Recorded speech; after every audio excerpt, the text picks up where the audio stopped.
Motion graphs. There are three types of graphs. We have distance graphs, so we have distance on the y, time on the x. We have velocity time graphs, where velocity is on the y, time is on the x. And the third one, which we haven't dealt with too much, is acceleration time, where acceleration would be on the y-axis and time would be on the x-axis. Now, we know from last year that if you have a distance time graph and you find the slope of that, let's say it's a line, or we take tangents if it's a curve, that gives us our velocity.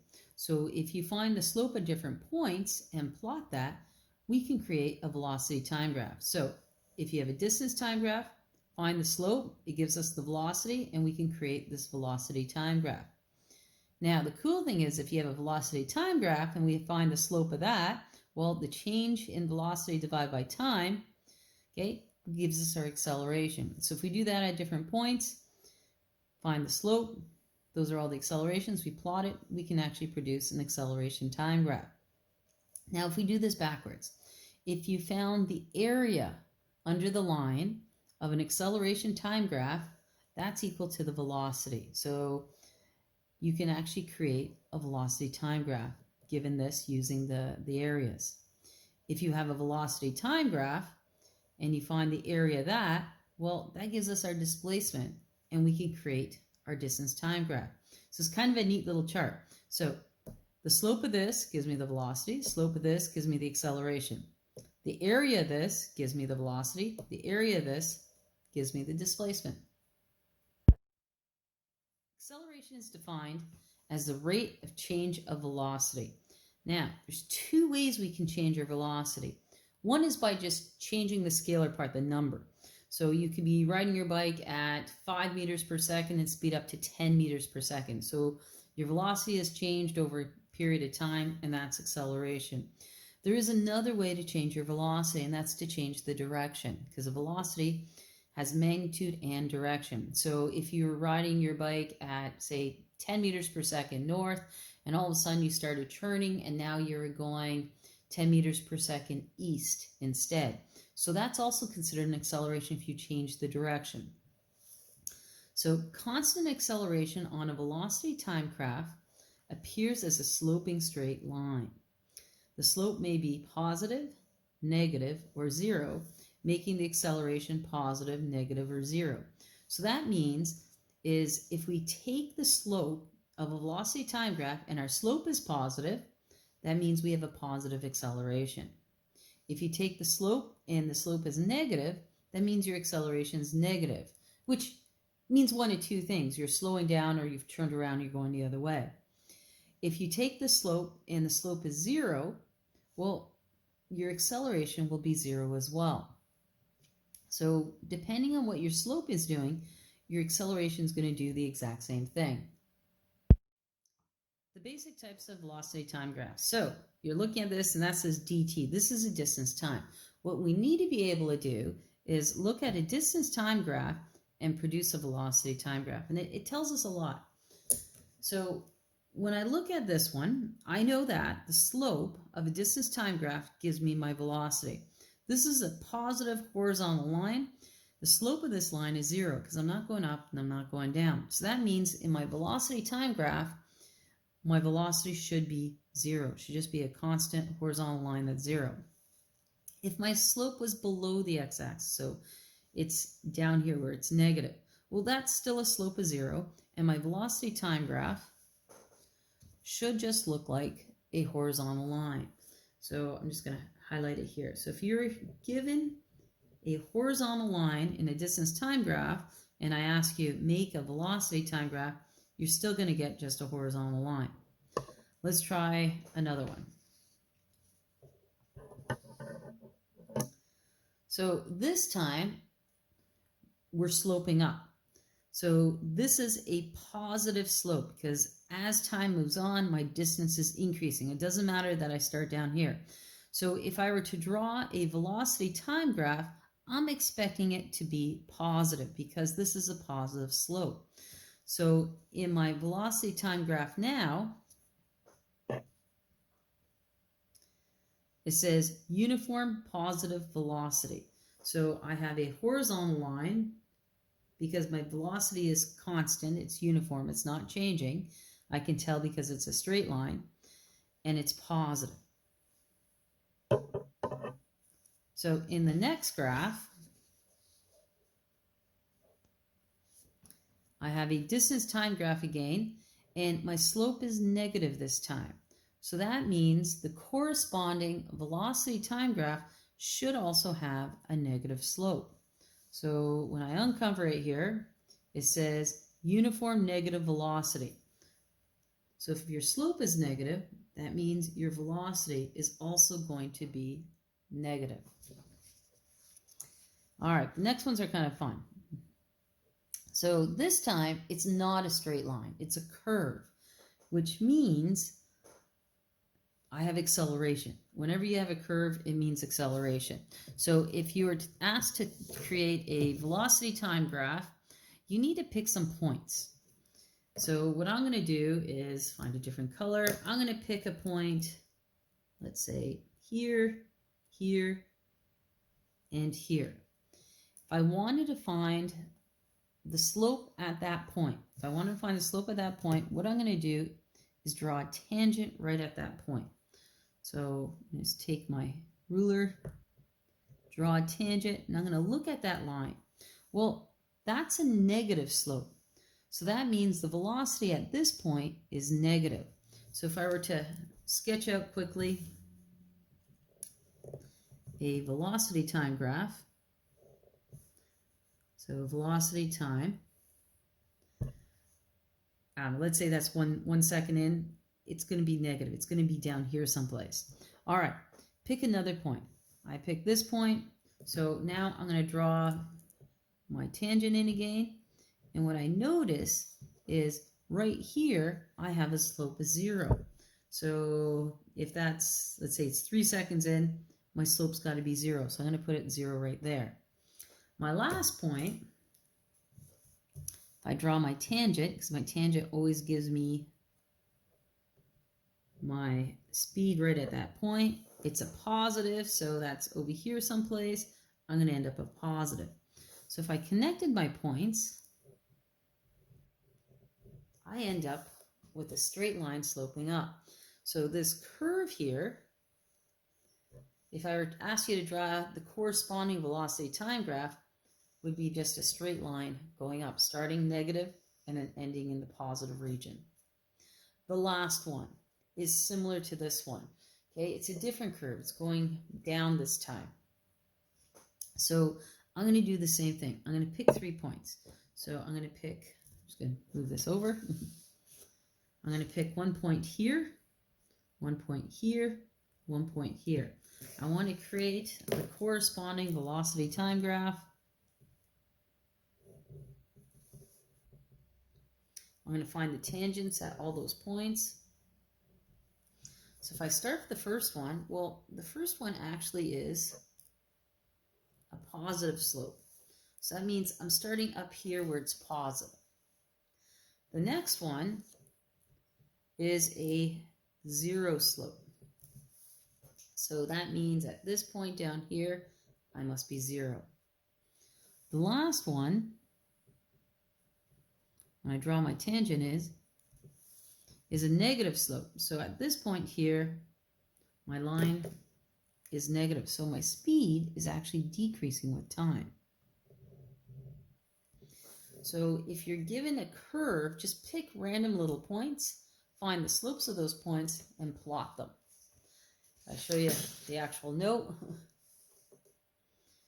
So this one says it's uniform positive acceleration, and this one is uniform negative acceleration. So I started with distance time graphs, and from that I could create these velocity time graphs. And the way we do that is like this. So to produce a velocity time graph from a distance time graph, a series of slopes are taken and plotted. So all I have to do is what I did here. You just find the slope, find the slope, find the slope, and then you just plot your new points. To produce a distance time graph from a velocity time graph, so let's say we want to go the other way. If I had these velocity time graphs, well, all I do is kind of the same thing, except I find the areas. So I find all the areas and then I plot them. And you're going to do an activity that does exactly this in a moment. Now what we're going to do is we're going to apply everything we know about motion graphs. So the big thing to remember is that the slope gives us our acceleration. The area gives us our displacement. So in question number 1 here, it says, what's the object's displacement relative to its starting position after 6 seconds? So I'm only interested up to 6. So I'm not going to go further because the question just says stop at 6. To find an object's displacement, we need to find the area. Well, when I look here, I see several different areas. I see this triangle here, and I'm going to call that one area 1. You always want to take the area between the line and the x-axis. That means my area 2, because this is my 0 line, has to go between my line and the x-axis. So this one's area 2. I'm just going to area 2 because I can't write in there. My next shape. Well, my next shape is this one here. That's a trapezoid, isn't it? So that will be area 3. And then another color red. Up to 6, well, this is just a rectangle. I'm going to call that one area 4. So to find the displacement, what I want to do is find these 4 areas and just add them together. So let's do that. So my total displacement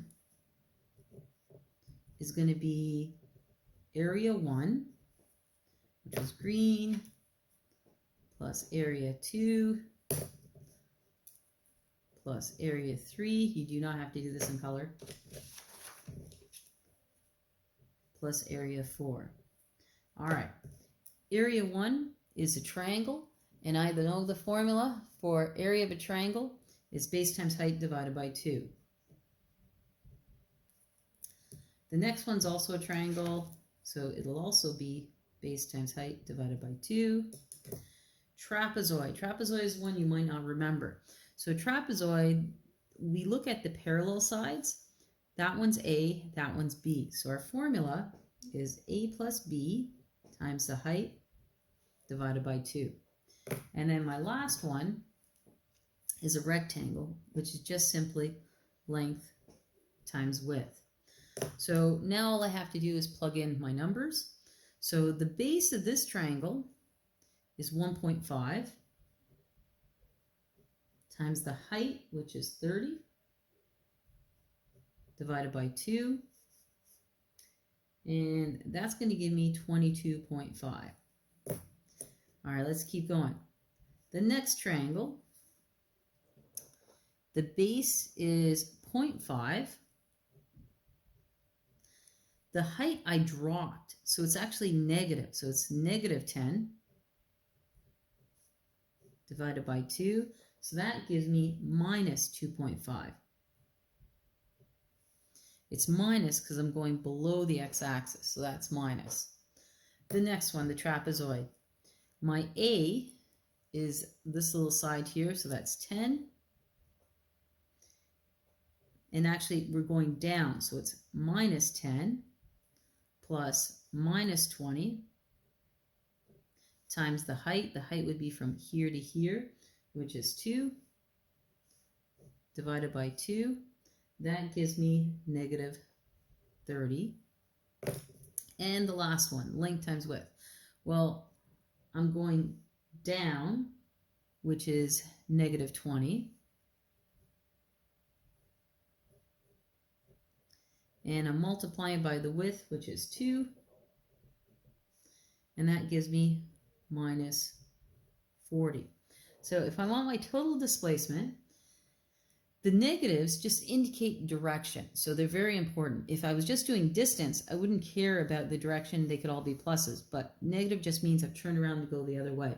So when I add all these together, I end up with negative 50 meters. And in my graph, the positive was in north. Now, you should never leave negative north. A better way to write this would just simply be 50 meters south.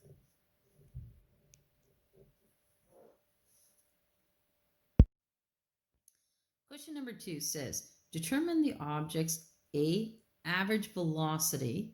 And we know velocity is going to be displacement, which we just figured out, divided by time, during the first 6 seconds. We also have the time. So we know that average velocity is my displacement divided by time. My displacement, we calculated to be 50 meters south. So 50 south. That was for the first 6 seconds. And that gives me 8.3 meters per second south. Now, if we wanted to figure out the average speed is distance divided by time, which means direction is not important to me. So I'm not going to take this as negative. I just want the total distances, because first I went that far, then that far, then that far, then that far. The negative sign is just indicated direction. I've turned around, I've gone the other way. So I need to calculate my total distance. My total distance is going to be 22.5 plus 2.5 plus 30 plus 40, all divided by my 6 seconds. And that gives me 15.8 meters per second.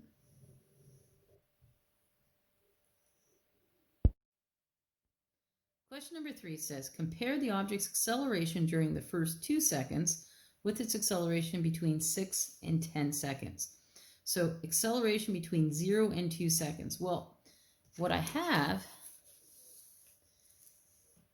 is a speed time graph. And I know if I find the slope, so I'm just going to color this in a little bit. If I found the slope between 0 and 2 seconds, that will actually give me my acceleration. So my slope is equal to my acceleration. So let's do that.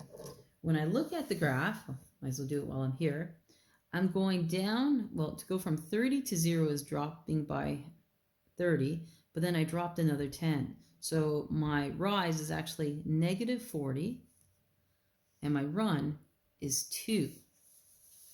So we need to write that in. So my slope is equal to my rise divided by my run. And in this case, I'm dropping, so it's minus 40 divided by 2 gives me negative 20 meters per second squared north. Now, never leave like a negative north. What we're going to do is just change that to positive south. So that's the same thing as saying 20 meters per second squared south. Now I want to figure out the other one. So I want the acceleration between 6 and 10 seconds. So I have to look at my graph. And here's 6 seconds, here's 10. So I want the slope of this line. The slope will also give me my acceleration. So I know slope equals my acceleration. Well, I'm starting down here where it's south 20 or negative 20. Each of these boxes is 10. So I'm going up 10, 20, 30, 40. So my rise in this case is 40, and my run is 1, 2, 3, 4. So let's write that in. So my slope is equal to rise divided by run, which in this case here is 40 divided by 4, which gives me 10 meters per second squared north. So in the first 2 seconds, my acceleration is 20 meters per second squared south. And then in the last 4 seconds, my acceleration is 10 meters per second squared north. Question number 4 says, plot the corresponding position time graph representing the same motion. So what I want to do is, this was my speed time graph. I want to create a distance time graph. To do that, all I need to do is get the areas. And I've already done that on the other side, except I want the whole place. So I still have to come up with a couple areas. So let's do that. So for the first 1.5 seconds, that area, I already calculated that down here, was 22.5. So I'm just going to write them in on the other side. That way I don't have to keep flipping my page back and forth. So I know my displacement for the first 1.5 seconds, so 0 to 1.5, was 22.5 meters. My next displacement was the little triangle here, that little area. Well, that little area we found to be negative 2.5. So we're going to write that one in. So my displacement between 1.5 to 2 seconds was negative 2.5 meters. The negative means I'm going the other way. If it's positive, I was going north. If it's negative, I'm going south. I have to go back to my graph. So my third area was the trapezoid. So that was between 2 and 4 seconds. And when I found that area, I got negative 30. So I'm going to write that in. So my displacement between 2 and 4 seconds was negative 30 meters. Next, I had the square, the rectangle. So between 4 and 6, that was the red one, we found it to be negative 40. So let's write that one in. So my displacement, these are all displacements, between 4 and 6 was negative 40 meters. All right, so now I have to do a little bit more work. So the next one I'm going to do is this area here. I'm going to call it area 5, make it green. So I have, here's my line. You always go from the line to the x-axis.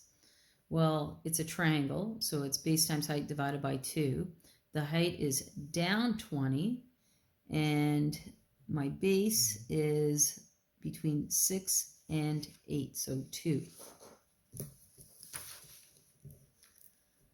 So my displacement between 6 and 8 seconds, it's area of a triangle, so base times height divided by 2. The base is 2 because it's going from 6 to 8. The height, I went down 20, so negative 20, divided by 2. 2's cancel out, so I end up with negative 20 meters.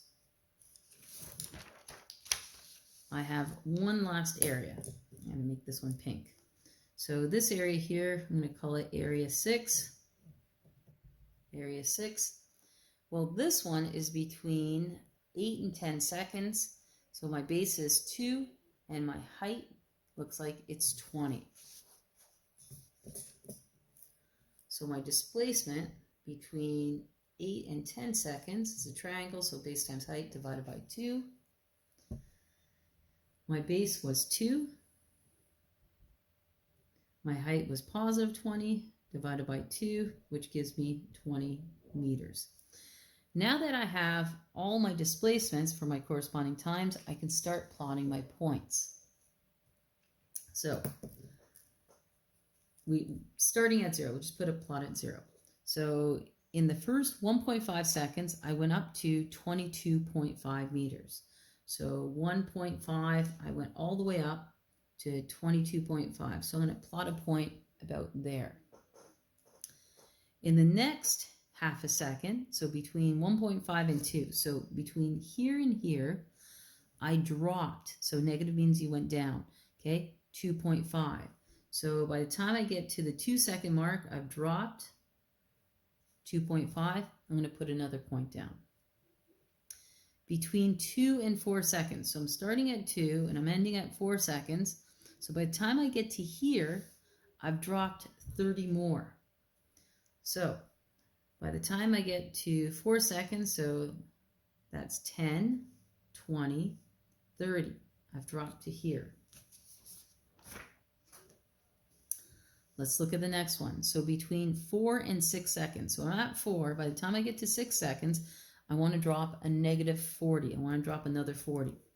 So there's 6 seconds, so I want to drop 40 more. So it'll be 10, 20, 30, 40. Each box down is a box of 10. If I look at my scale, I've done one box is 10. Okay, between 6 and 8 seconds, I'm going to drop another 20. So this is 6, this is 8, so I'm going to drop another 20, I said, so 10, 20, put a point there. And the last one, between 8 and 10 seconds is positive 20. So I want to go up 20. So I'm going 10, 20. So I've plotted all my points. I could have done extra little ones in between. I didn't. Now all you want to do is kind of connect the points. But remember, this is motion that's flowing. So we're going to just do kind of a curve of best fit. So first I went up and then down and then back up. So that's the corresponding distance time graph that matches up with this speed time graph. Question number 5, our last question. So far we had a speed time graph, and by finding the displacements, we were able to plot a displacement time graph. Now I want an acceleration time graph. So remember, when you start with speed time, the slopes give you your acceleration. We already calculated 2 of them. We found the slope of this big one and this piece here, but there's 2 more slopes I need to calculate. So let's start writing this stuff down. So my first slope went from 0 to 2 seconds. So I'm going to write down my acceleration from 0 to 2 seconds. We did that in question number 3. And what we found was it was negative 20 north. Okay, negative 20 north, which is the same thing as saying 20 south. So that is 20 meters per second squared south. So that's my acceleration between 0 and 2 seconds. So the next one I haven't calculated yet. Okay, I want this piece right here. A little high. This piece right here. So I want the slope between 2 and 4 seconds. So I want the acceleration between 2 and 4 seconds. That's like finding my slope, which I know is rise divided by run. And in this case here, I'm starting at 10 and I'm dropping 10. So my rise is actually negative 10 over 2. So I have negative 10 over 2, which gives me negative 5. Negative 5 meters per second north, which would be the same thing as saying positive 5 south.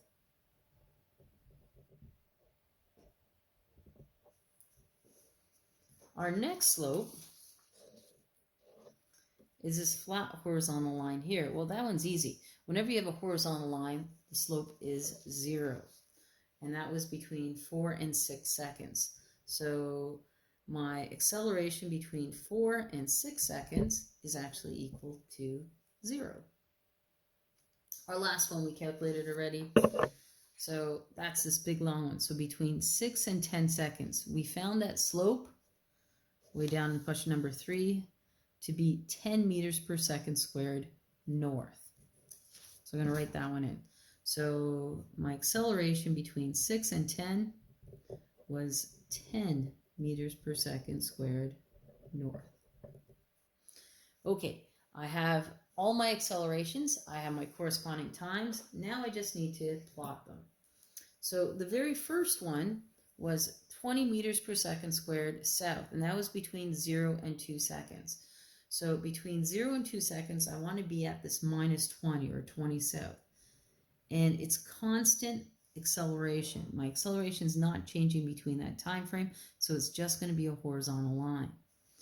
Now, my slope between 2 and 4 seconds was 5 meters per second south. So between 2 and 4, I want to be at 5. So I just draw a horizontal line at 5. Between 4 and 6, my slope was 0. So at 0, I draw my horizontal line. The last one was between 6 and 10. So between 6 and 10 seconds, I want my acceleration to be 10 meters per second squared north. So I find 10 and I draw my line, my horizontal line in. Just try to make it thick so you can see it, just like that. So because my acceleration is constant, I know it's constant because these are straight lines, I end up with these horizontal lines that just go straight across.